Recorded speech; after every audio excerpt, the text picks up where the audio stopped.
Okay. Hey, welcome everybody. So happy Friday. My name is Kurt Anderson, and we are absolutely thrilled. Welcome to Stop Being the Best Kept Secret. And our goal today is manufacturing e-commerce success.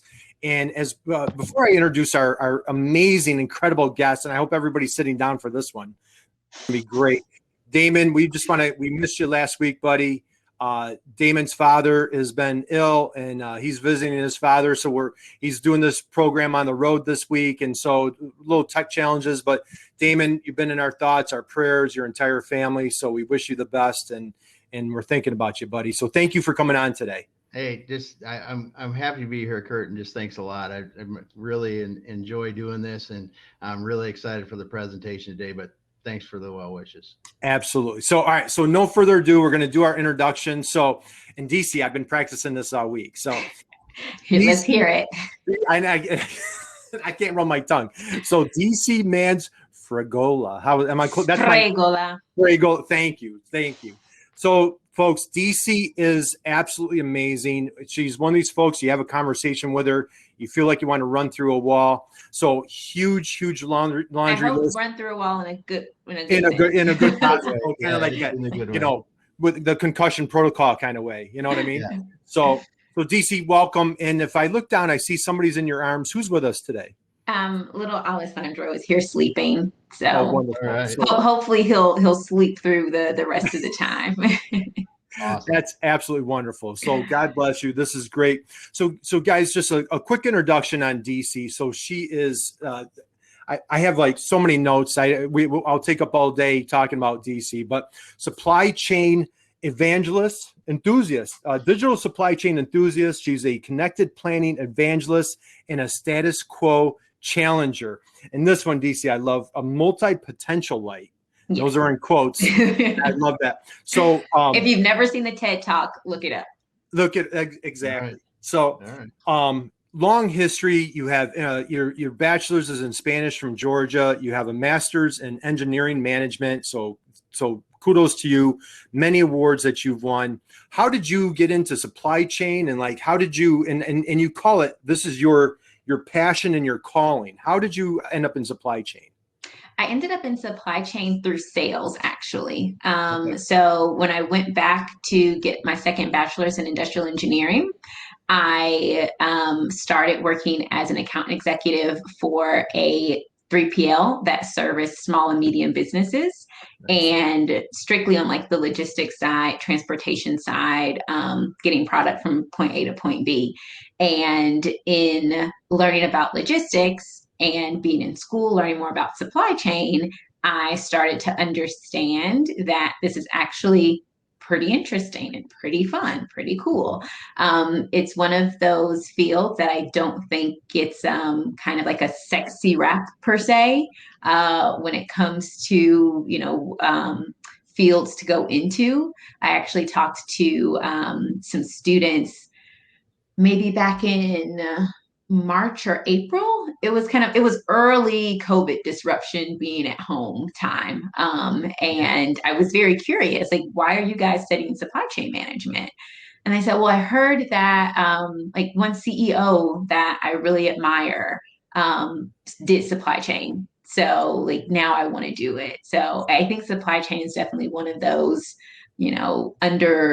underestimated, really cool careers. Absolutely. So we're bringing supply chain sexy back. Is that's yes. kind of what we're doing, right? Is that, or I don't know if we're bringing it back or just bringing it. It never left, right? And and on top of that, Dyci, you have an incredible international career. So I saw you, school in Argentina and Belize. You've lived in Italy and Germany. So how does that? So you have a nice global scope, and obviously, through COVID, a lot of supply chain disruptions. With your international background and scope, what do you bring to the table internationally with that experience? I really think that supply chain is a people industry. It's a people field. There's a lot of focus on technology and industry 4.0, industry 5.0, digital manufacturing, et cetera. But I just really believe that at the heart of everything, it's people. especially with supply chains being global. You have your extended partners. It's not just within the four walls of whatever your company is. You have your suppliers offshore. You even have maybe temps working offshore. And there is a lot of cultural consideration that has to go into running a supply chain, especially globally. So whether it's languages, whether it's just understanding what words don't have the same meaning in every culture. So being able to understand that fact, just starting off, that communications could be a lot more complex than what you might be used to. And that could be from translations, that could be just cultural connotations to different sayings and things like that. So having worked and lived in different countries and having done that also in different languages definitely provides an added benefit for me to be able to serve my clients and help them to think about those types of considerations as they are embarking on, like I startup to supply chain to grown up to supply chain. Exactly. And that's who wants to grow up anyway, right? But I love, so you said people, so folks, so the people that have joined us here on Remo, we're on LinkedIn Live, Facebook Live, Twitter Live. So I want to give a couple of shout outs. My good friend, we have a couple of Wisconsinites here. We have Greg and Kevin.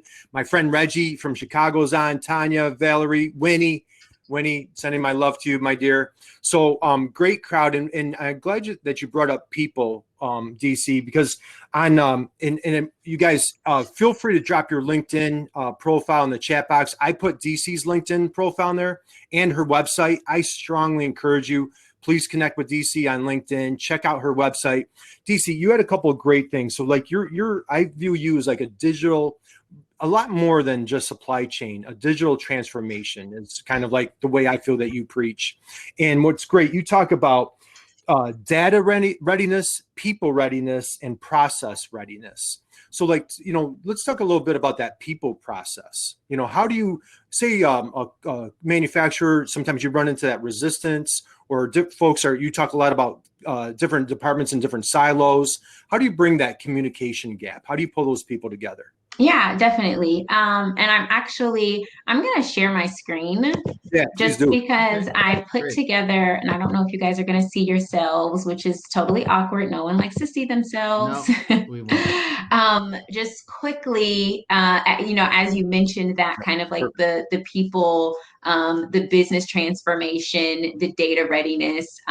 So just as a quick background, probably in true millennial fashion, they say millennials ruin everything. In true millennial fashion, I basically said, like, I'm just going to make my own career my own way. So in doing kind of years of software implementations, what I was seeing was what you just mentioned, like the need for more collaboration. And especially as we went into the COVID disruption, I started to see a lot of like just kind of buzzwords, which I consider digital transformation. Like one of those buzzwords, resilient planning became like really big. And I started to see that there were also people that were posting on LinkedIn, like, okay, so if I don't have hundreds of thousands of dollars to where I can like implement these new tools, then where do I even start? Like, what can I do to improve my supply chain right now and make it more resilient? So that's why I really started New Gen Architects, was to be a thought partner for technology-driven business transformations, which I say instead of digital transformation, because what you really find out is that once you want to start implementing these technologies, you realize that it's not the digital transformation piece that needs to happen, it's the entire business that needs to be transformed. So that might mean new processes, new ways of working, and in addition to what these software supply chain implementations would be. So I do that with small and medium businesses. But again, going back to being a millennial, and I'm just going to do things the way that I want to do them. I also work for a company called Keyrus. And what I'm able to do with Keyrus is to leverage like their global network. So Keyrus is a global leader in data intelligence, digital consulting, and business transformation. They're also an Anaplan global partner, which I used to do Anaplan implementations. I'm a certified model builder, certified trainer.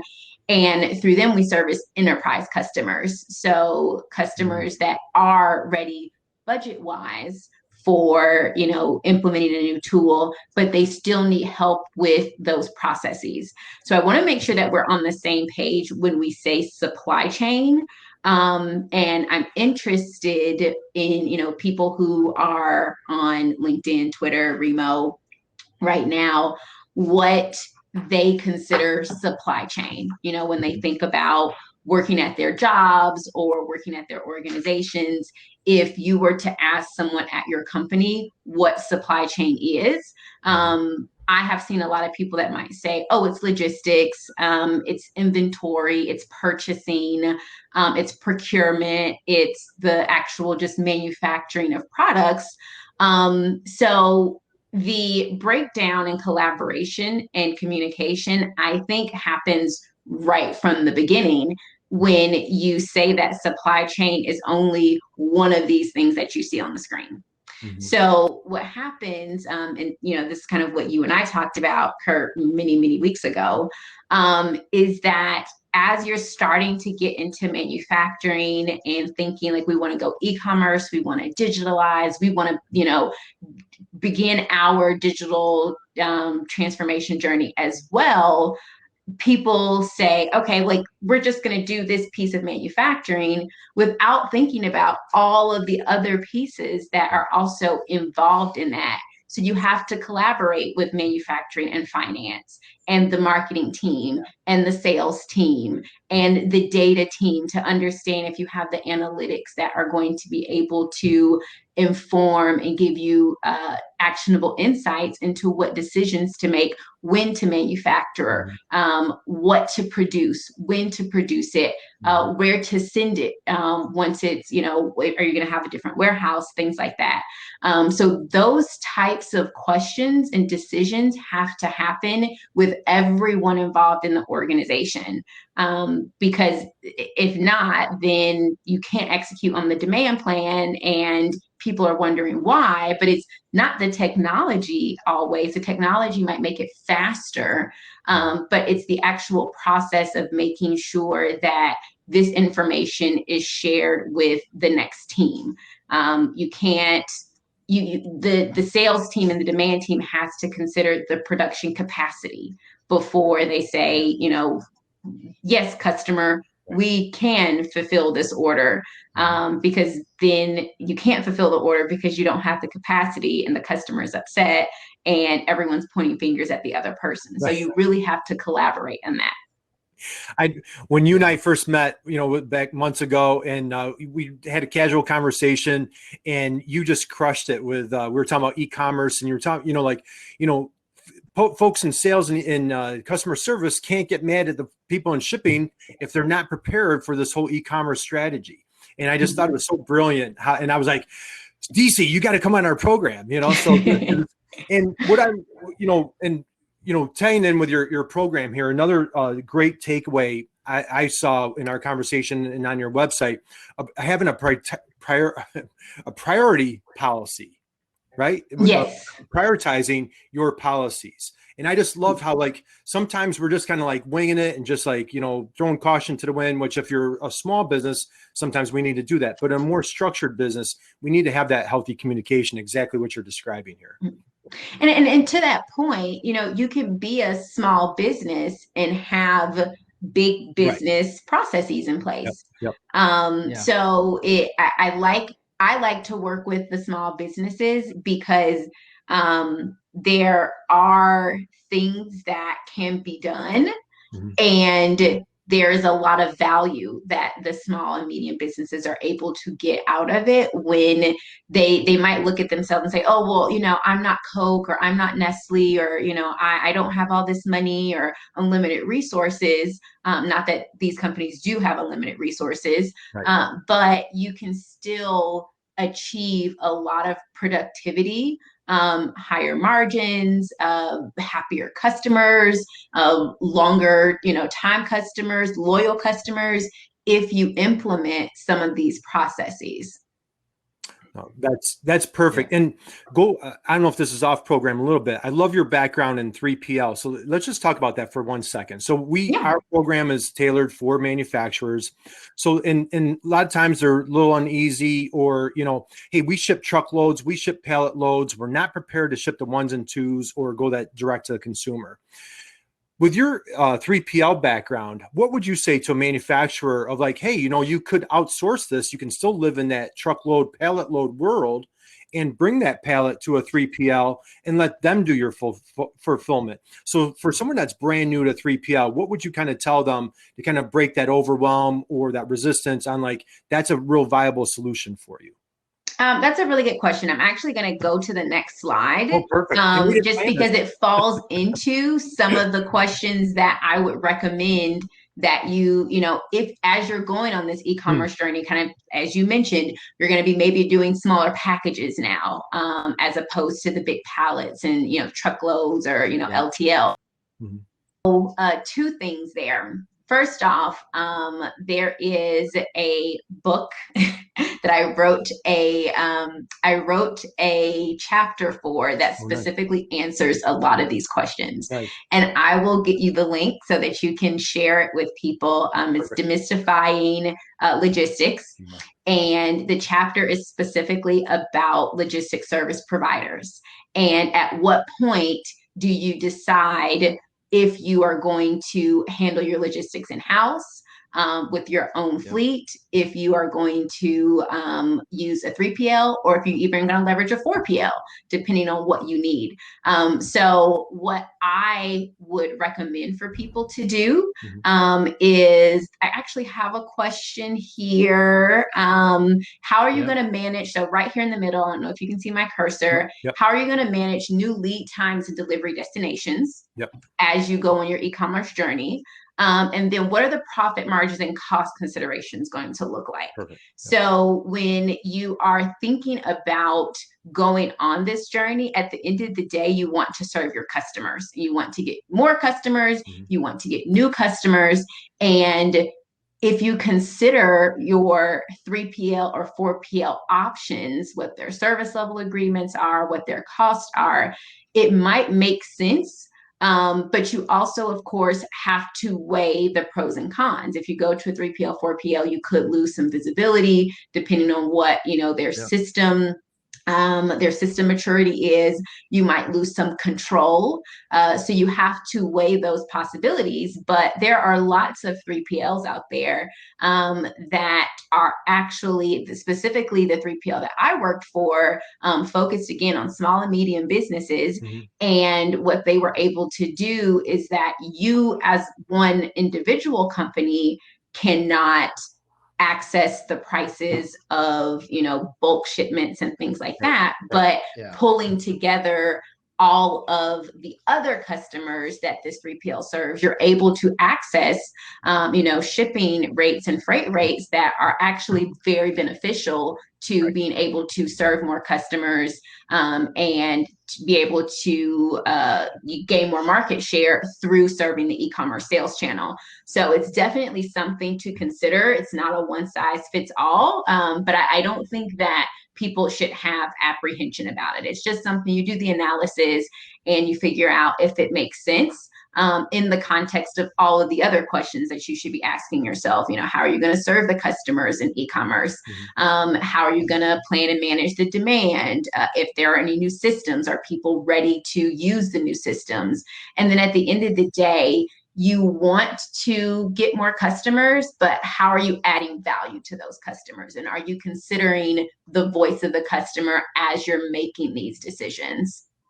That's perfect and fantastic answer. Thank you. And our good buddy Greg Mishu in Madison asks, so folks that aren't familiar with 3PL, I'm going to ask you to define that a little bit.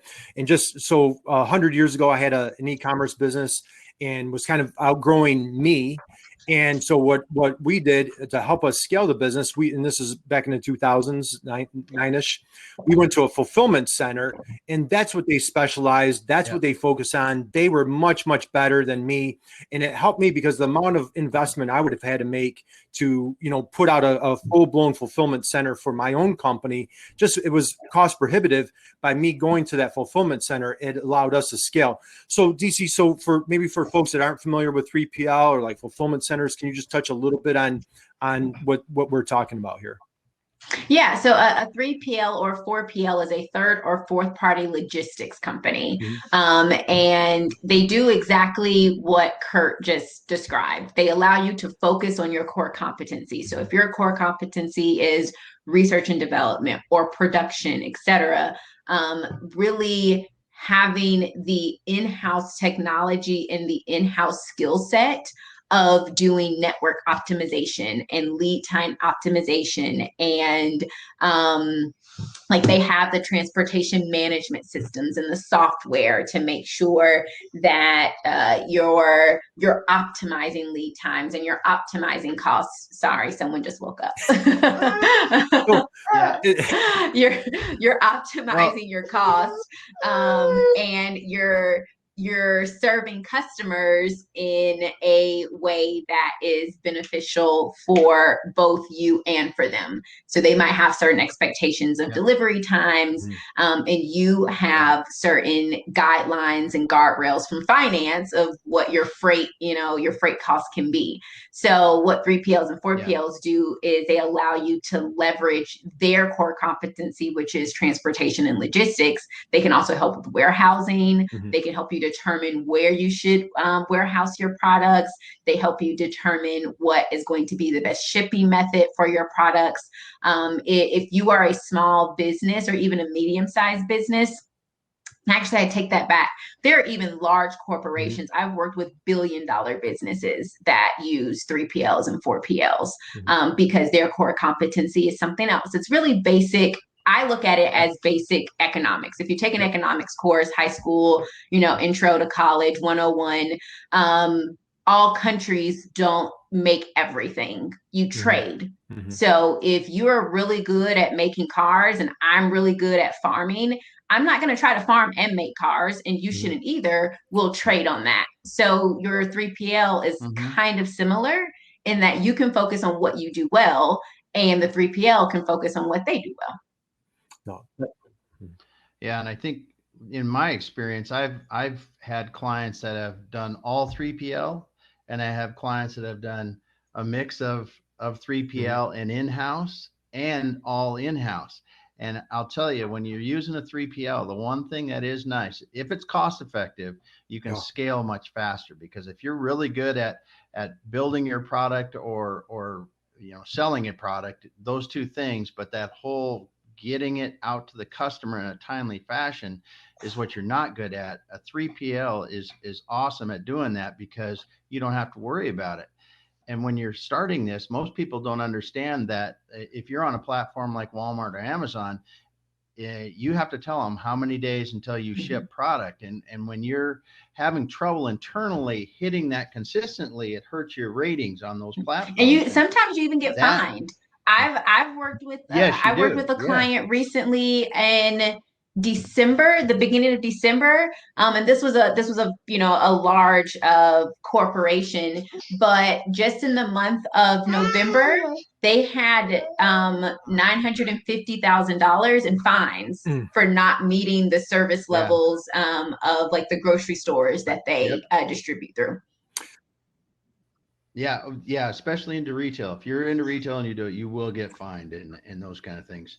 And to finish off what I was saying though, is that these are an economic decision in some regards, but it also, as you mentioned, DC, is the end result to the customer is what you really have to be be planning for in this and give the best result to the customer. Because ultimately, on a platform like Walmart, Amazon, or some of these other ones, your ratings will affect if you're going to be, even shown, or how high you're going to be shown in a competitive field of products. If I'm making a shoe like other shoe manufacturers, an athletic shoe, if I have much better service performance, you will rate higher than other suppliers of the same or similar products, and that can affect your sales tremendously. Absolutely. Yeah. And our good friend Jeffrey Stern, who folks, if you check out Damon's profile, he went live with Jeffrey Stern last night, the owner CEO of Voice Express. But Jeffrey, so DC, this is a great product. He manufactures a little voice chip that maybe you've used with Alex. If you've ever been to Build-A-Bear, and if that bear speaks to you, he is the sole source for that bear. And he takes full advantage of using Amazon for his fulfillment, and it allows him to ship the ones and twos to the consumers for replace, so like if you bought Alex a bear, and hey, how's Alex doing, by the way? He's kind of awake. He's in and out. Well, Alex, welcome to the All program. right. And you're following mom, you're following in good shoes here. It's following mom's footsteps. So DC, back to your program. You had a lot of great questions there, and we did have a question. I think Reggie had a cut out.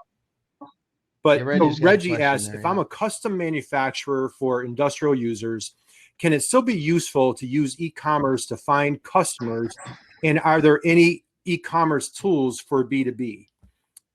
So that's what, any quick response? I know Damon, that's all we talk about every day. Yeah, Damon looks really excited for this one. Oh man, this is for me. And it's really because of Kurt, because Kurt, and using what you're doing, Reggie, if you have something that can go into some sort of a configurator, or if you've got as Kurt talks about in his book that I actually have with me. Thanks, buddy. So stop being the kept best secret. Stop being the best kept secret. There you go. Reggie, configurators or working around your process to sell standard products are just awesome ways of doing that. And if you've got more questions, definitely connect with Kurt after that, because I think that is one of the areas where custom manufacturers, I used to run custom manufacturing companies. That's what I did. Sheet metal, CNC machining, and those kind of things. And there are tremendous opportunities there if you're innovative in the way that you can give your customers what they want. And cool. So Reggie's with the Economic Development Corporation in South Chicago, and so super exciting opportunities. Nice. What he has going on, a lot of new Amazon fulfillment centers in his region, and so he's a driving force working with IMEC, the MEP in Illinois, on trying to help the manufacturers. And this is why I thought it was so important to have DC on, because that custom manufacturer, again, traditionally they get an RFQ. And then, hopefully they win the bid. They're going to make it. They're making it for somebody else in the supply chain. They're down the food chain. So, now the problem is, so like Damon's in Seattle, if you're in aerospace, and aerospace is really taking a really tough hit, or maybe you were in travel or some of these industries that have really been negatively impacted by COVID, and now all of a sudden you find your sales down 50, 60%. Now, what do? As a custom manufacturer, it's hard to make exactly what DC preaches, that change transformation on how can we get into e-commerce, and how do we, my goodness, this is how we've always done it. This is how we've always shipped. And it's that disruption of, hey, you know what? We're going to put up in an e-commerce store, or we're going to bring in some new leads, or we're going to take on some new challenges here. How do we get it through the supply chain? And so DC, that's, from our conversations, that's why I felt like what you preach is just so, we can talk marketing all day long. If we don't have DC on board and deliver the product, and our good friend Kevin, who's with Gen Alpha, I believe, if he's still on a call, he's with Gen Alpha, and they actually, Damon, they are an e-commerce provider, and they do a configurator. So DC, back to your, can we talk a little bit about your prioritizing tips that you share? Can we talk a little bit about that? In terms of the, he's looking for the dog. Or maybe so.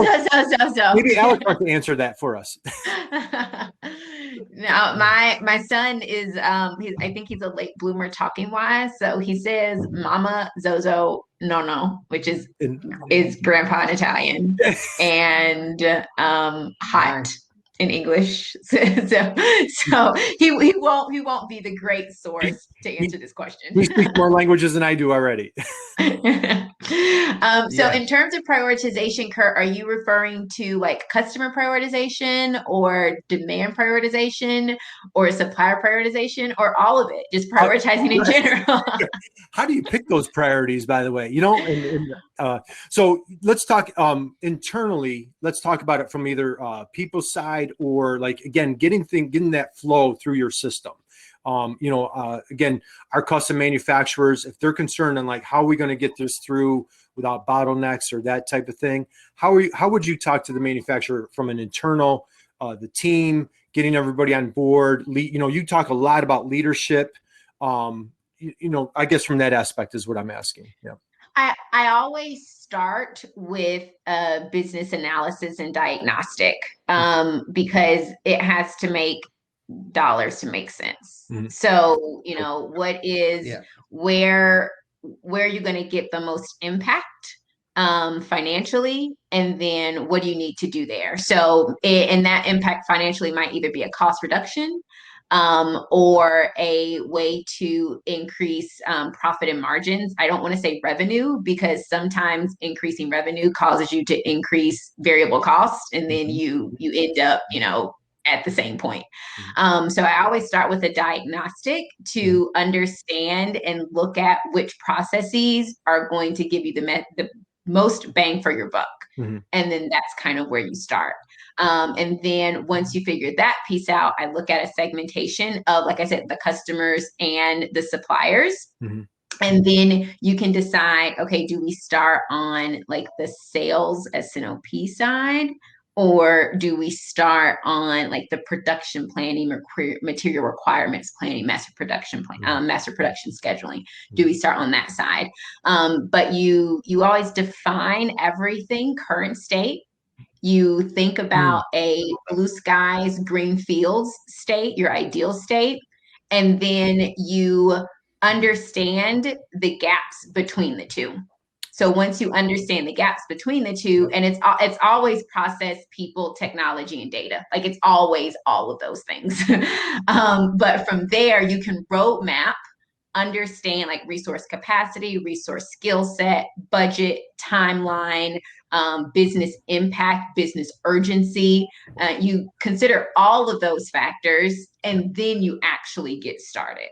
Right. So if you do any of that afterward, it's an avoidable disaster, and it's a lot of heartache and anxiety that you just don't have to put yourself through. Yep. That was so good, man. You get that recorded, Damon? Man, we got to, dude. We got to we should be listening to that. We did. That was oh God, that was so good. Let's last thing I want to talk about. You do a great job as far as talking, diversity, women in manufacturing. We're really trying to go that direction. And this was a great quote. You talk about tips for promoting gender diversity. We for manufacturers to say, man, we just can't find a woman to fill that position is no longer acceptable. Is that your quote? I thought I saw that on your website. Yes. Just and that's in general in any it's not an excuse. It's not. We're gonna get T-shirts, and as a father of a teenage daughter, man, you warm my heart. I'm always telling her there's nothing that you can't do. So manufacturer, when they use we use that cop out. Geez, we couldn't find such and such to fill that position. How you lay out some nice tips. What do you tell those folks? Well, the first thing is that I would ask them to look internally. I just personally, and in my personal experience, it's obviously limited. So it's not an end all be all. I'm very aware that my personal experience is a little microcosm or a small piece of the entire bubble. But I do know a lot of women in manufacturing from being a member of CSCMP, ASCM, just from connecting with women on LinkedIn. And they have a challenge of being seen and being heard at work. So, internally, are you truly considering the female talent that you have in house? Is there someone who has been speaking up, who you have, maybe just a subconscious bias, you've been overlooking them? So the first thing is definitely to be aware of any subconscious biases and look internally. Second thing is the pipeline. We talk about the pipeline and just increasing the number of women that you have coming through the pipeline. That can be like maybe students. Another good system is also there are a lot of organizations that work with women returning to work. Yep. So, maybe they decided to take a step back so that they could focus on family or raise children. They want to get back into the workforce. Being out of the corporate workforce and being in the home workforce is not a gap in work at all. So even understanding that maybe you have a subconscious bias there. So once you, and I wrote about this also, is that once you get women in, you can keep them in. And this isn't only focusing on women. I think that what we have seen with this COVID disruption is that it's parents in general, is just having flex work policies. So one of the things that I love about being in technology is not just about the technology. It breaks my heart when I go into a company and I see people working 7 days a week, or they can't go on vacation. They can't take sick days because they've got these old legacy tools that take, weeks and days for them to do what you can do with technology, or even, outsourcing to a 3PL in 5 minutes or a couple of hours. So you get your life back. When you get these technology tools, you reskill, you upskill, you learn how to use them, you learn how to leverage them and to support the business processes. And that allows for you to be able to create a more flexible work environment for women, for parents, for people who need more flexibility. The future of work is not 8 to 5. It's not 9 to 6. It's very much when you have time, when the kids are sleeping.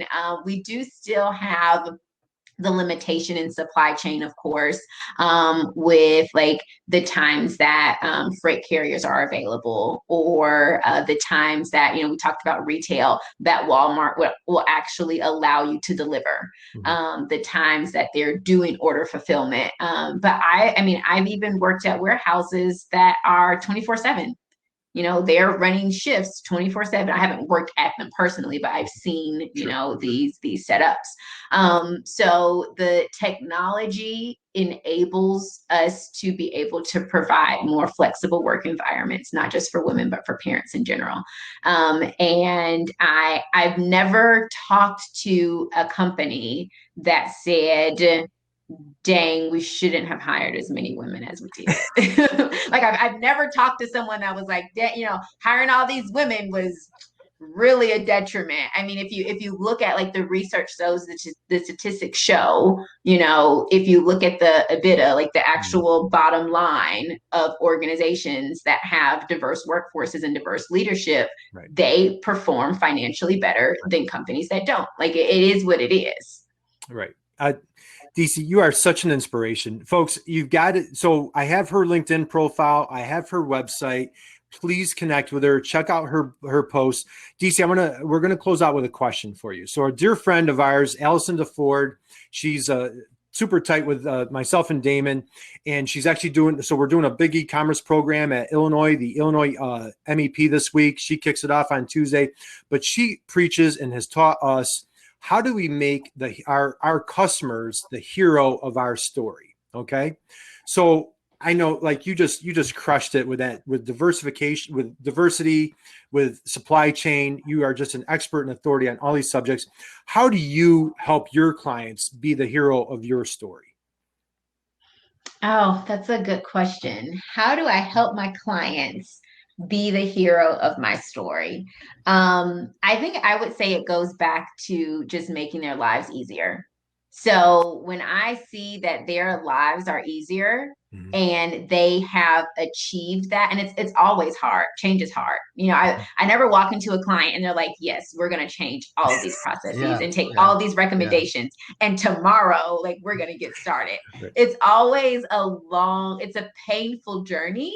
But what you get on the opposite side, once you really get the output, I mean, it's amazing. So when I see my customers actually achieve what they were looking to achieve, and especially it's both sides. So on the like tool readiness and implementation readiness, you see them be prepared to go into an implementation. Mhm. If it's actually an implementation and I'm doing the tool configuration, like seeing them actually using it on the back end is, you know, or on the back end, I feel like is very focused on like data.